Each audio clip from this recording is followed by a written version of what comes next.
Okay, we are recording.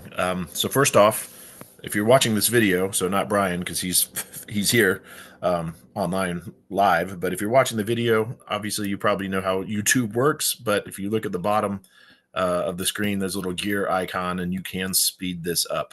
Um, Also, there is extra credit for watching the video, and Brian, you also get extra credit for attending.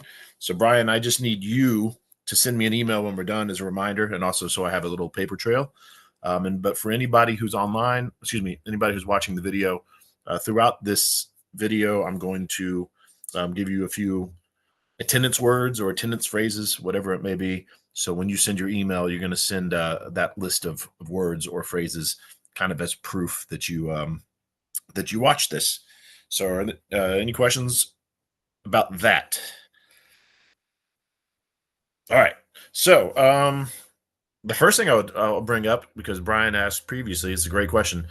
I'm going to allow everybody to retake the second exam again. So that being said, it is now too late to retake the first exam.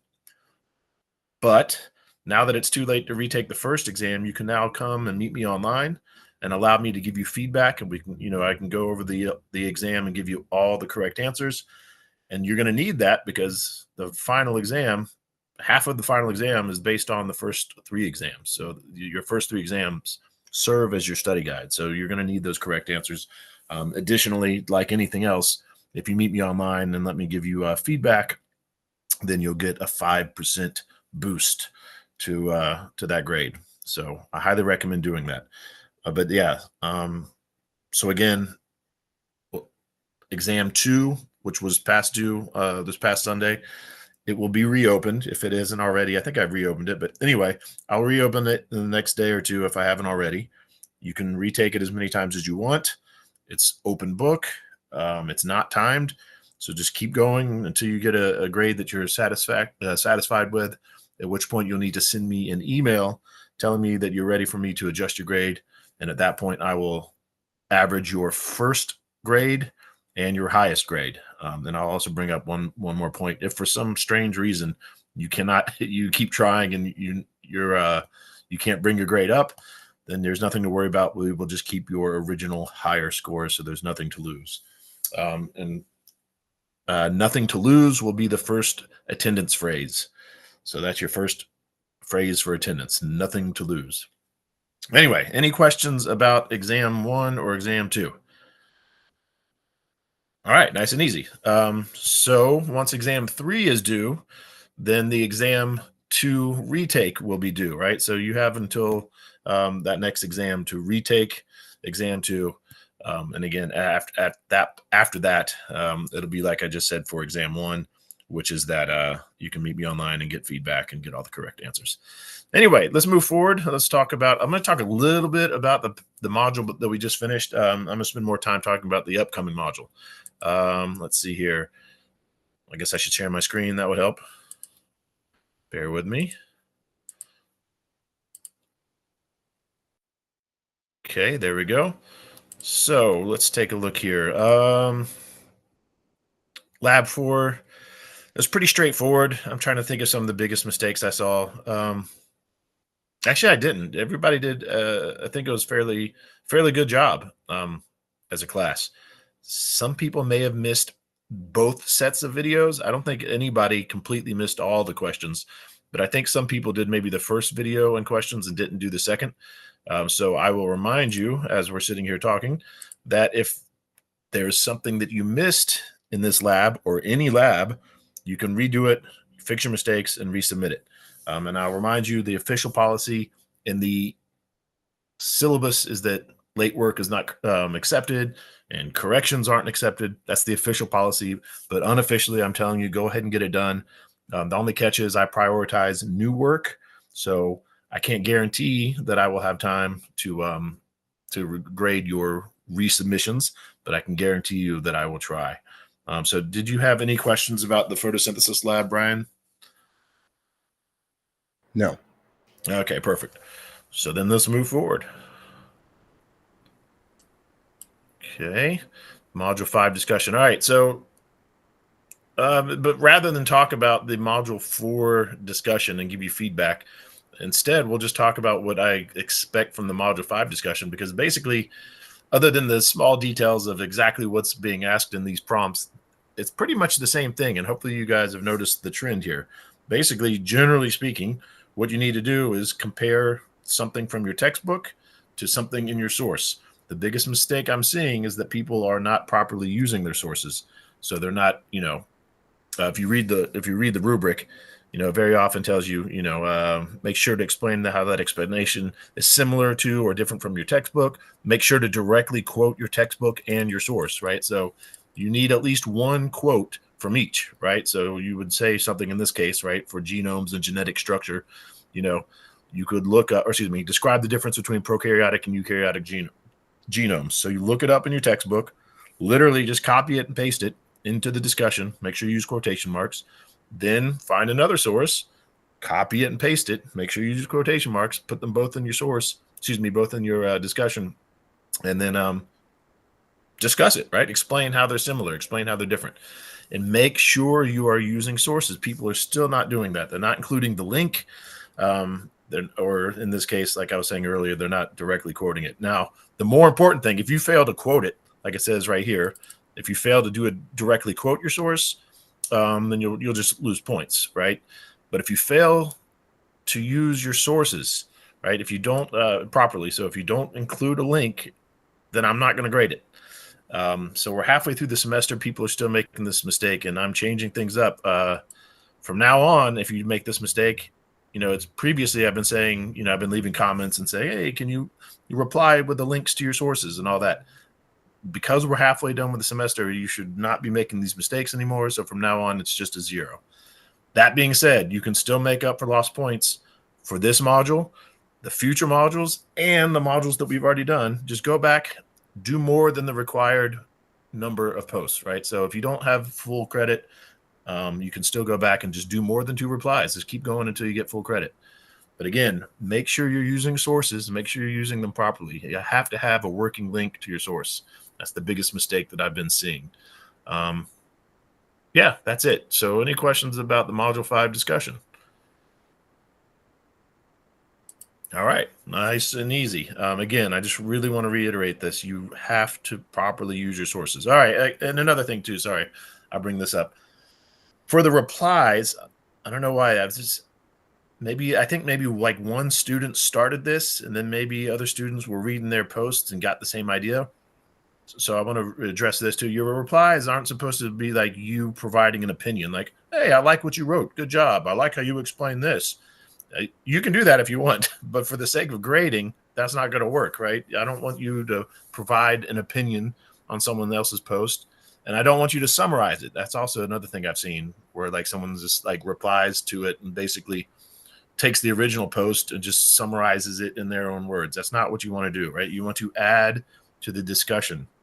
I guess, in my opinion, probably one of the easiest things to do is, the original poster may say something. The original student may say something like, hey, I was looking up the difference between prokaryotic and eukaryotic genomes. And according to this source, blah, blah, blah, blah, blah. Right. And then as a reply, you could say, yeah, I find that interesting. And I looked it up and I have a different source. And here's what this is how this source describes it. And then just like you would in your original post, kind of compare and contrast, right? Like I see what your source says. Here's what my source says. Here's how they're similar. Here's how they're different. Does that make sense? Do you have any questions about that? All right. And as a reminder, and I should have said this when we were talking about lab 5 or the lab as well, but this is the same situation. I highly recommend doing this. All right. So use me, right? So if you're doing an assignment, whether it be a lab or a discussion, feel free to meet me online if you want my help and like let me walk you through it. Or if you don't want to do that, another thing you could do is like you're done with the assignment, you're ready to submit it. Maybe let me look it over very quickly, right? And I can tell you the big stuff. Like you're definitely going to lose a lot of points for this, or I can't even grade this because of that reason, right? Let me look over your work before you submit it. Or again, and I've already said this today, I'll probably say it again today, after I've graded it, feel free to meet me online so I can give you feedback and you can learn from your mistakes and get a 5% boost to that grade. And that will be the next phrase for attendance. 5% is the next phrase for attendance. So not you, Brian, but if you're watching this video and you're going to claim your extra credit, you need to, that'll be your second phrase for attendance, 5%. So here's something new, Brian, pay attention to this one. There's something called independent work that the in-person students have to do. It's a semester-long assignment. Basically, they have to write papers. And they just, there's no minimum or maximum as far as how long the papers can be. They can literally write a paper that's 3 sentences long and turn it in. It wouldn't be worth much, but the point is they keep doing that until they hit 100 points. So I'm trying to change things up here too. Because people are having such hard times with the discussions, I am now going to allow you to do independent work. And if you really want some details, get in touch with me. We could talk about it. But basically, you're just going to write papers. So for module 5, for example, read the chapters, what module 5 is about, and just write anything you want, right? If there's something relevant to that chapter, write a paper about it, turn it in, and then just tell me when you turn it in too, say, I want these points applied to my module 5 discussion or whichever module it is. So again, even if we're going backwards, right, and you didn't get a good grade on module 2 discussion, whatever it may be, you can write a paper that's relevant to module 2 and send it in. And again, this is the beauty of it, in my opinion. It doesn't matter how long it is. Now, granted, I do grade it based on the length, but it's still, for you guys, it's basically extra credit, right? So you could literally write a paper. It was like, I was wondering why armpits smell bad. And I looked it up, and according to this source, it's due to these bacteria. And that's it. You could turn a paper in like that. Wouldn't be worth much, but it's just extra credit. So any questions about that, Brian? No. All right. I'm hoping that really opens up some opportunities for people, and because I know people are having a hard time with the discussion. So, yeah. Anyway, let's look at this. So for this lab, module 5, you have 2 different things you can do, or you can do them both. One of which for extra credit, and one of which for regular credit. But let's take a quick look at them. The first one is the mitosis meiosis lab. It's pretty straightforward. As usual, you have 2 sets of, you have a set of questions, videos and questions that you need to watch and answer. They're short as usual. Then you need to read this introduction, right? Click on that. It'll take you to another page. And once you're done with the videos and the introduction, then you're going to answer these questions, right? This is sort of like the pre-lab, if you will. And these questions need to be answered based on the information in this introduction. So don't go looking these up on the internet, because these questions, I mean, first of all, yes, I want to make sure that you understand these concepts, but they also serve as evidence that you did read the introduction. So any questions so far? All right. So the other part, this is, in my opinion, pretty straightforward. Even though I'm telling you right now, you can still, if you have questions later, you can ask me, or I've embedded this video where I give detailed instructions. But basically, what you're going to do is go to this website and just keep going through, right? You're going to read all about all this stuff, read all about it. Basically, what's going to happen automatically is you're basically going to be filling this table out, right? So, for example, click on the phase in which this cell belongs. That looks like metaphase to me because they're right there in the middle. So I click on metaphase. Good. And then you just keep going, right? And then you hit, where's the next one? Where'd it go? It's been a while since I've looked at this. Anyway, yeah, you're supposed to keep going. Oh, yeah. And then, yeah, this cell, right? So anyway, keep doing that until you hit the end. When you hit the end, and this is where the reminder is, right? When you get to the end, you need to have a screenshot to prove that you made it all the way through. And as usual, if you don't know how to do that, I can help you, but there's a link that shows you how to do that. As usual, your screenshot, it doesn't actually have to be a physical screenshot. You don't have to hit any kind of buttons if you don't want. You can literally take your camera and take a picture of your computer screen. And that would be good, because what I need to do is see your whole screen, right? Your tabs and everything. And I need to see the date and the time at the bottom right. This all serves as proof that it's actually your screenshot, not your buddy's screenshot from 2 semesters ago. So any questions about part 1? All right, part 2, you're going to read all this. Basically, what you're going to look at is something called karyotypes, and I don't want to waste your time talking about those. If you're curious, you can meet me online. I can give you some detailed instructions, or you can come to my lectures physically or online, or you can watch the lectures that I've already done because I've recorded them. But anyway, a karyotype just basically shows you your chromosomes. So this is what a normal karyotype looks like. You can see that there's 23 pairs of chromosomes. This is normal. But there's some abnormalities that you're going to learn about in Module 5, and something called non-disjunction. So sometimes people end up with extra chromosomes. Here's a list of some of them, right? These are the chromosomes that are affected. This is the type. This is the diagnosis. So all you're going to do in this situation, and I'll just use this one as the first one as an example. You're going to look over a karyotype and find out what's wrong, right? So I'm looking. Oh, look at that. Trisomy 13, right? So there's an extra chromosome number 13. I see that right here. It's called Patau syndrome. Then you're going to go on Google or whatever search engine you want to use and just look up and just basically tell me what the parents can expect, right? So basically, what's the prognosis, right? And it doesn't have to be very long, and you can just copy and paste it. I don't even care that you summarize it in your own words. So anyway, just write down what the parents can expect for that syndrome. Make sure you include your source, and that's it, right? Then you're going to go down and do it again. It's a different karyotype with a different abnormality. And then you look at a different karyotype with a different abnormality. And then you look at a different one with another abnormality, and that's it. So that is how to do option 1. And option 1 is the next word for attendance or phrase for attendance. So that is, again, for this week, you have 2 different labs you could do, right? You can do this one that I just showed you or the other one that I'm about to show you. All right, genetics lab. Oh, sorry. Before I jump into that, Brian, did you have any questions about the other lab that we just talked about? No. All right.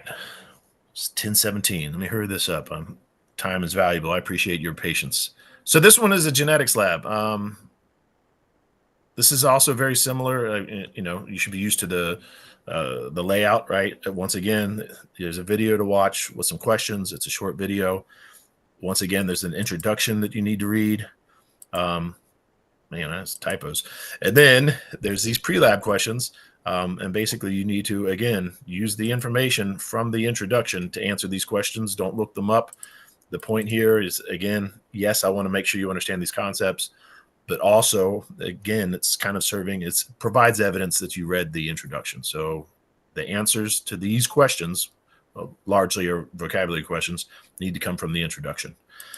So then here's how you do it. All right. Next thing to do is you're going to look at some genetics. And again, I don't want to waste your time talking about it, but I will. If anybody needs me to really talk about this and slow down and teach you, meet me online. I'd be happy to. But we have these things called dominant and recessive phenotypes. And I'll just use this first one as an example. Cleft chin, right? So having a cleft chin is a dominant thing. Smooth chin is recessive. So what you're going to do, I'll go ahead and jump ahead here. You're going to be choosing some celebrities, right? Anybody you want. And you're going to be just looking at pictures of them. But before you do that, the questions here is basically like, when you look at all these celebrities, do you think there's going to be more cleft chins or more smooth chins? More free earlobes or more attached earlobes? More widow's peak or more without widow's peak? More blue eyes or more non-blue eyes, right? So you're going to make those guesses. Those are your hypotheses. Then you need to choose at least 2 celebrities. At least. If you do more, you can get extra credit. Any 2 celebrities you want. You'll put their name there so I can check too, so I can go look up their pictures and make sure you're correct. Then you're going to fill out this table. So first you're going to put in your phenotype and your genotype. So I use some examples here. For example, freckles. Freckles is actually a dominant trait. So if you don't have freckles, you would write no freckles. And then your genotype would have to be homozygous recessive, meaning to have the recessive phenotype, that means you have to have 2 recessive alleles. So it'd be little letter, little letter. Now, using this one as an example, and I made this up. This is not true. Unlike the freckles thing, this is completely made up. Let's assume bad breath was a dominant trait. So if you had bad breath, that means you could have either of these 2 genotypes, homozygous dominant, in this case, big B, or heterozygous, big B, little b. So any situation where you have a dominant phenotype, you have to write both possible genotypes. Any questions about that? All right. Oh, I need to fix this. Just should say celebrity. Actually, I'll just do it now. So yeah, then you're just going to do the same thing with the celebrities, right? You're going to write down their phenotype and you're going to write down their genotype. It's that simple. Excuse me. All right. Then once you have all that information, then you can add it up, right? And you can figure out, all right, well, how many people had the dominant phenotype? How many people had the recessive phenotype? And then you can just do the math and figure out the calculation. So if you're only doing the minimum, which is you and 2 celebrities, then basically you take the total number and divide it by 3, right? But again, I have examples here. You can see here, right? There's the examples that you can use. And again, we have all this information here that gives you some examples and explains everything. And again, I am here to help you. So when you're doing this, if you need help, just let me know. So that's part 1. Yep. Then you're going to make a graph. You get to choose what you want to make a graph of. Obviously, if you do more than one graph, it's going to be extra credit. Here's part 2. So you're going to use the same information from these celebrities. You're going to choose one of the celebrities, and you're going to basically mate with them. So again, you're going to write your phenotype like you just did in the previous table. You're going to write your genotype like you did in the previous table. Then you're going to choose one of your celebrities again and write their phenotype again and their genotype. And then you're going to do something what's called a Punnett square to decide what the ratios would be for your possible children. And again, I'm not going to waste your time showing you this, but sorry, I'm just seeing all these mistakes while I'm looking at it. There is a video. No. Maybe it's not a video. I made a video. I'll try to find it. But again, if you need help figuring this out and figuring out how to do what's called a Punnett square to get these ratios, I'm here to help. I'm just not going to do it right now because I don't want to waste Brian's time or whoever's time that's watching this video. Yeah, that's it. So any questions about this lab? Okay, guess not. All right. And once again, I'll remind you, you don't have to do this alone. I can help you do it. I can look it over before you submit it. Whatever you need, I am here for you. You don't have to go at this alone. And I think that's it. So, Brian, did you have any questions about anything in general? You said I don't have to submit the email for extra credit. Oh, yeah, yes. I'm glad you asked. You need to send me an email, just kind of like as a paper trail, but you don't have to do all the words. Okay. Okay. And, and speaking of which, for those people, so not you, Brian, but those of you who are watching the video, the last phrase for attendance, if you want to call it that, is to ask me a question about the information in this video. It's kind of serves as again, proof, evidence that you paid attention. And even if you think you understood everything, just ask a question anyway. And the last thing I'll say is a lot of these announcements that I made on here, I'm not even going to type them out. So again, I've been trying to get people to watch these videos. So if you don't watch the video, you might, of course, I'm preaching the choir, but if you don't watch the video, you don't know that you can now retake exam 2. So not only are you going to get extra credit, but anybody who doesn't watch the video won't be retaking the exam. But anyway, I'll stop recording.